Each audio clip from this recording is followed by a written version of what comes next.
Ça, c'est le PAP 3. Donc, la première priorité, la première priorité du gouvernement a été déjà...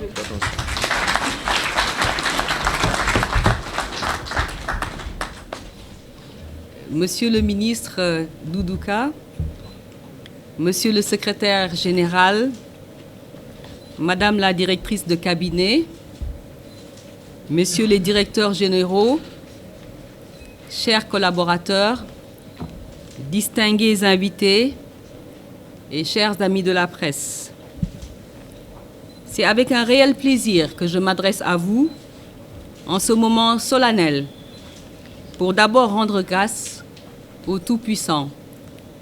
Je vois qu'on m'envoie beaucoup de prières, on me souhaite une belle carrière.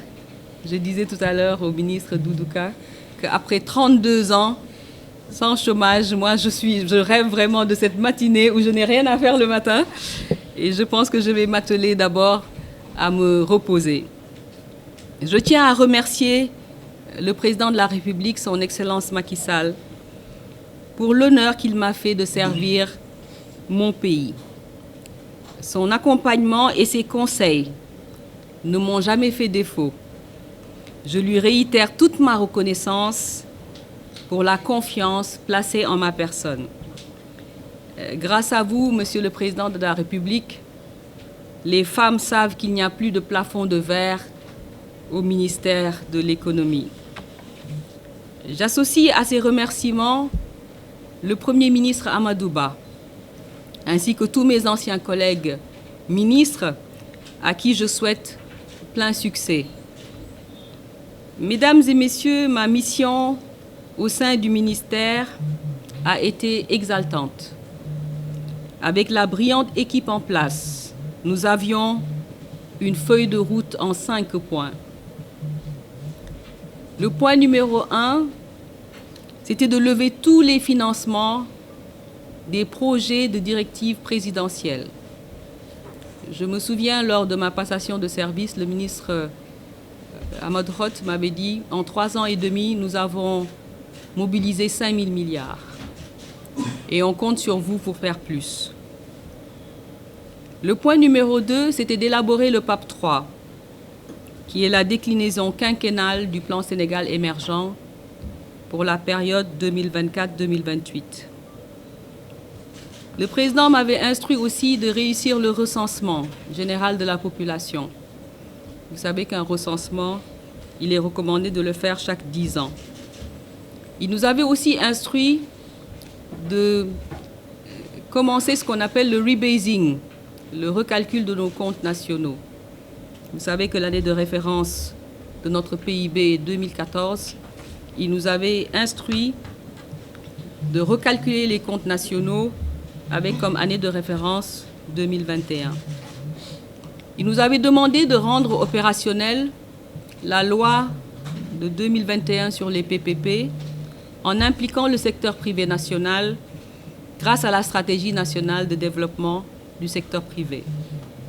Monsieur le ministre, je vous remettrai une copie du PAP 3 qui est là. Un PAP 3 qui est notre référentiel de développement et qui est divisé en 4 chapitres. Le premier chapitre, c'est le bilan élogieux du PSE. Le deuxième chapitre, c'est le cadre macroéconomique. On attend un taux de croissance moyen de 7,7% sur les 5 prochaines années, un déficit budgétaire maîtrisé à 3%. Et le PAP, pour ce que les journalistes, je sais, sont très intéressés, une partie des informations figure dans le projet de loi de finances 2024 qui a été déposé à l'Assemblée ce 14 octobre par le ministre des Finances. Numéro 3 dans le PAP, c'est les 22 projets phares et les 13 réformes sectorielles et transversales et bien évidemment tout le calcul sur le volume du PAP. Nous avons également, conformément aux instructions du président de la République, porté la part du secteur privé à plus de 50% dans le PAP. Je vous laisserai la primeur en tant que nouveau ministre de partager le PAP 3 avec le public. Concernant les partenariats publics-privés, des avancées significatives ont été réalisées. notamment la signature du premier contrat PPP sous la nouvelle loi 2021. Si vous vous souvenez, c'était le contrat de projet des 15 centres de formation professionnelle où un privé investit et se fait rémunérer en offrant le service au public. Les équipes ont aussi lancé une campagne nationale de vulgarisation qui s'appelait Tabarsuñu PPP, Ngir Tabarsuñu Réew, et qui avait permis aux équipes de sillonner tout le Sénégal et de sensibiliser plus de 1000 acteurs de l'administration, des collectivités territoriales, de la presse et du milieu universitaire. Aujourd'hui, vous pouvez trouver le portefeuille des 59 projets PPPables avec un volume d'investissement à peu près de 2500 milliards sur le site du ministère. Et j'ai partagé avec vous nos cartes de visite où derrière les cartes, nous avons le code QR, le QR code, que lorsque vous le scannez, vous donne l'ensemble des projets PPP, qu'on appelle les projets PPPables, sur le site du ministère. En ce qui concerne le recensement, l'ANSD vous remettra, d'ici le 31 octobre, le rapport provisoire. Ce recensement qui a mobilisé plus de 32 000 agents qui ont sillonné le Sénégal et qui a été entièrement effectué en digital, nous permettant d'avoir les données en temps réel. Je ne trahis pas de secret, monsieur le DG de l'ANSD. En 2023, nous sommes 18 275 000 Sénégalais et toujours avec une majorité de femmes à 50,8%. Comme vous le savez, monsieur le ministre, l'ANSD est un centre d'excellence et chaque année, elle forme des cohortes de statisticiens. Le Sénégal fait partie des pays de la liste restreinte du Fonds monétaire pour la norme spéciale de diffusion des données. En Afrique subsaharienne, nous sommes les seuls, avec l'île Maurice, l'Afrique du Sud et les Seychelles, à faire partie de ce groupe restreint. Je voudrais aussi féliciter les équipes du MEPC. Grâce à leur expertise et leur dévouement, nous avons mobilisé 1933 milliards de francs CFA depuis septembre 2022, à travers la signature de 69 conventions, une moyenne à peu près de 6 conventions par mois. Cette enveloppe est composée de prêts à hauteur de 1 749 milliards et de dons pour 183 milliards. Il est important de noter que les financements mobilisés sont essentiellement des fonds concessionnels à hauteur de 73%. Je souhaiterais saluer l'engagement des partenaires financiers, que je ne listerai pas, qui accompagnent le Sénégal dans la réalisation de ces projets.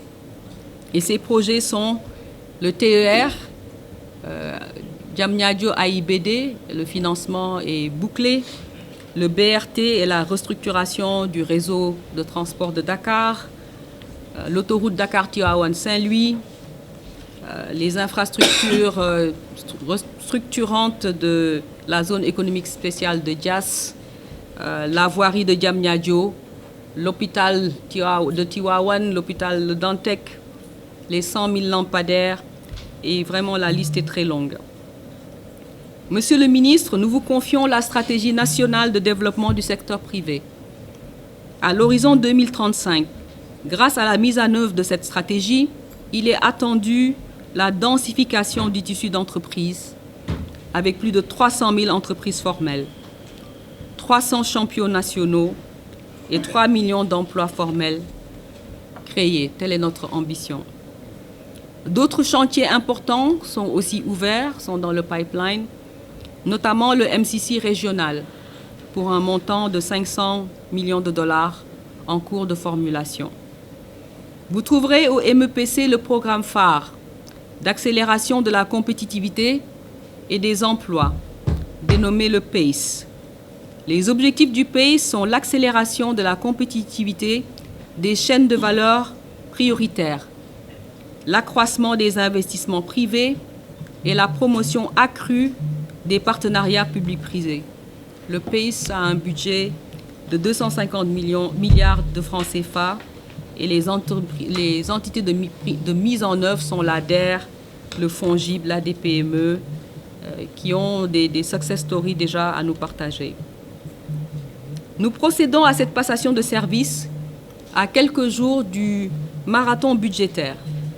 Nos services ont déjà préparé le rapport économique et financier qui accompagne le projet de loi de finances 2024. Ils vous accompagneront à l'Assemblée nationale, comme ils l'ont fait avec moi, pour défendre le budget de notre département qui est estimé à 56 milliards en 2024. Et ce montant inclut la dotation du Fonds 6, du FONGIP et de l'ANSD, entre autres. Mesdames et messieurs, durant mon mandat, je me suis efforcée de renforcer les capacités du ministère et d'améliorer le climat social. Aussi ai-je mobilisé des ressources additionnelles pour poursuivre le programme de recrutement des talents. Dans le même temps, les process ont été améliorés afin d'archiver électroniquement les conventions et d'assurer un meilleur suivi des projets et des programmes. Ainsi, des informations sur les conventions sont disponibles maintenant en temps réel. Sur le plan social, je suis heureuse d'avoir porté la généralisation des heures plans pour motiver davantage les équipes. Je garde par ailleurs de très bons souvenirs de notre arbre de Noël 2022 et de nos matchs amicaux. Et je pense que c'est l'ANSD qui est tenant du titre. Donc le MEPC, vous devez aller rechercher cette coupe.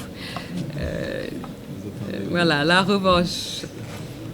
Monsieur le ministre, je n'ai aucun doute, compte tenu de votre vaste expérience, que vous saurez conduire le MEPC vers de plus hauts sommets, dans un contexte où le Sénégal prépare sa sortie de la liste des pays les moins avancés et devient un pays pétrolier et gazier. Je vous remercie tous de votre aimable attention.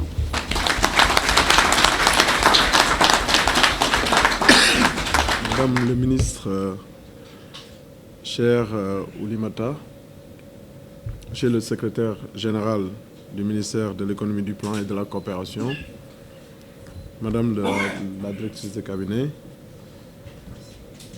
Madame l'inspectrice des affaires administratives et financières, Messieurs les directeurs généraux, Mesdames et Messieurs les conseillers techniques et directeurs, chefs de département, chefs de service, membres de la famille, MEPC, chers amis et parents, distingués invités, en vos rangs, titres et qualités, chers binômes, DG de l'ADPME, le rendez-vous républicain qui nous réunit aujourd'hui, Madame, vous l'avez rappelé, consacre la passation de service entre la ministre sortante de l'économie, du plan et de la coopération, Madame Oulimata Sarr, et moi-même. Et je tiens à prendre un moment pour rendre un hommage mérité à Madame Oulimata Sarr et surtout pour la remercier pour les mots aimables et sa générosité qu'elle a eue en mon endroit. Elle a servi avec détermination, vous l'avez rappelé, et dévouement en tant que ministre de l'économie, du plan et de la coopération. La détermination dont elle a fait montre au cours de son magistère prouve son engagement envers le bien-être de notre nation. Nous tenons à la féliciter sincèrement pour le travail accompli et à lui souhaiter le meilleur pour ses projets futurs. Je voudrais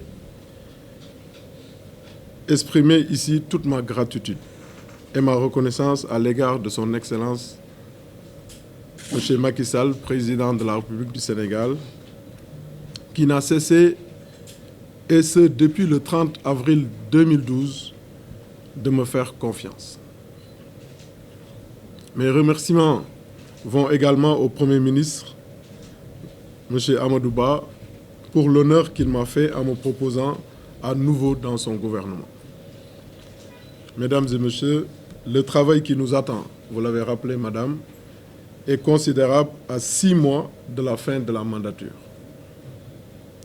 Toutefois, grâce à votre héritage et à la mobilisation de toute la famille MEPC, je reste convaincu que nous pourrons redonner une nouvelle impulsion pour répondre aux besoins des Sénégalais, notamment des jeunes, des femmes, et à continuer à avancer vers l'émergence. En effet, vous l'avez rappelé, cette nomination intervient à un moment décisif où les besoins de la population sont de plus en plus pressants. Notre jeunesse nous réclame de l'emploi sur toute l'étendue du territoire national pour endiguer les départs vers l'immigration à haut risque. Comme annoncé par le Premier ministre lors de son discours liminaire relatif à la formation du nouveau gouvernement, les principales priorités de mon mandat au sein de ce département seront de répondre aux défis de la souveraineté économique,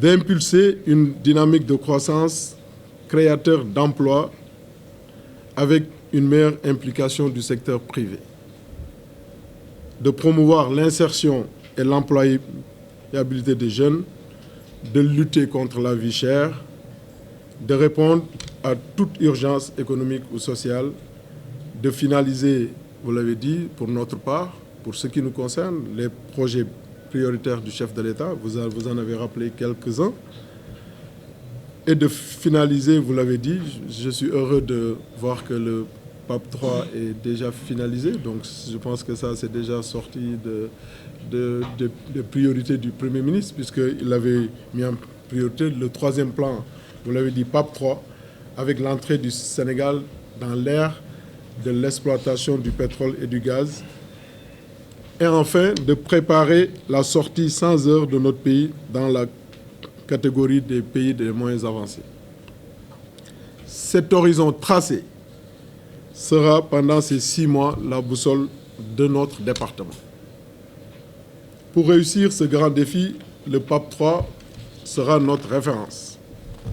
Il paraît ainsi donc fondamental d'avoir une nouvelle impulsion économique pour produire un effet d'onde de choc, et je le répète,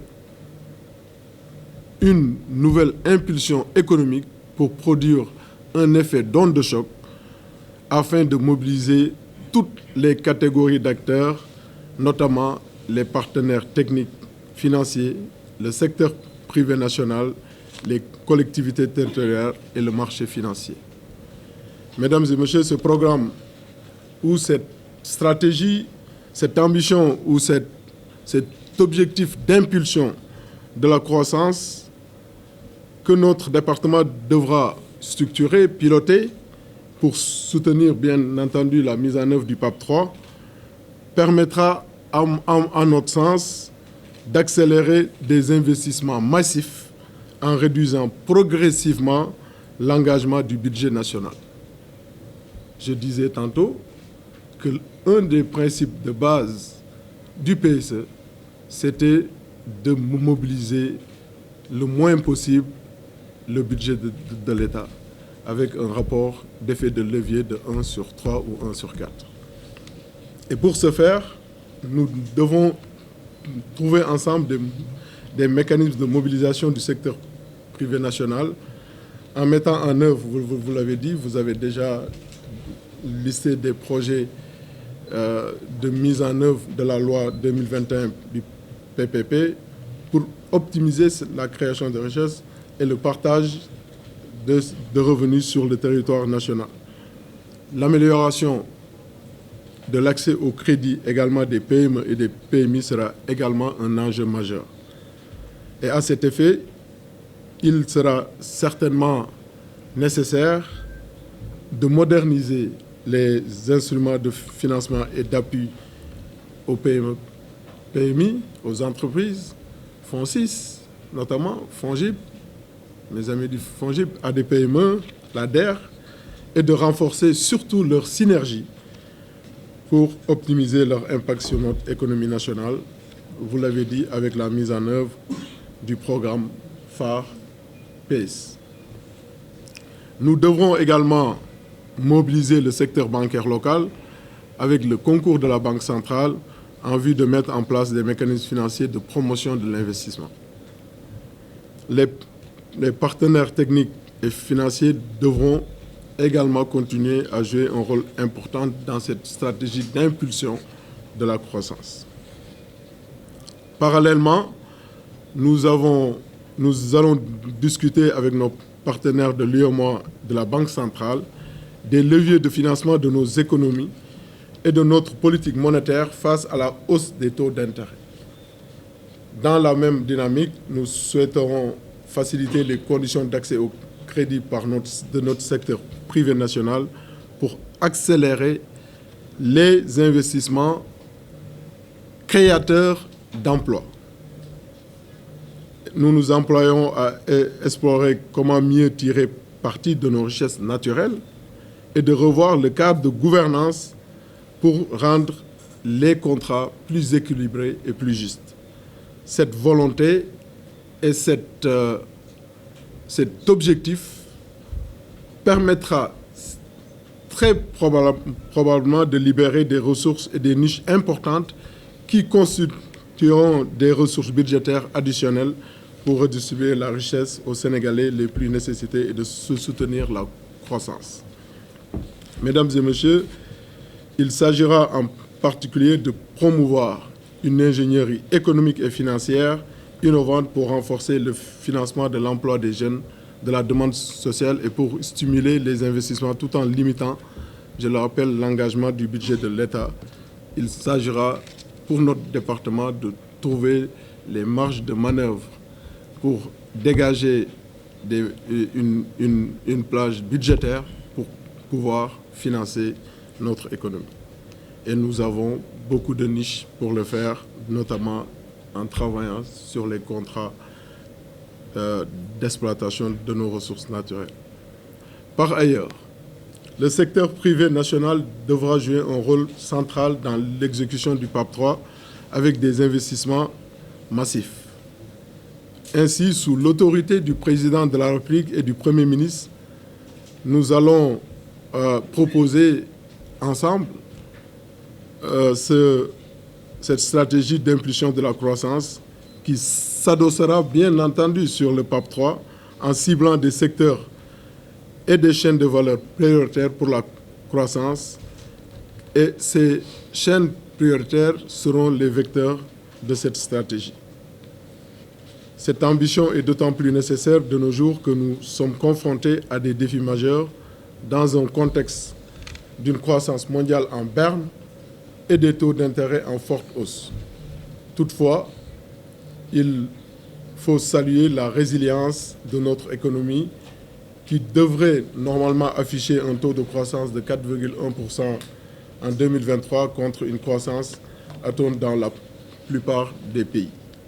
Mieux, notre pays enregistrera une croissance vigoureuse de 9,2% en 2024 avec l'exploitation du pétrole et du gaz.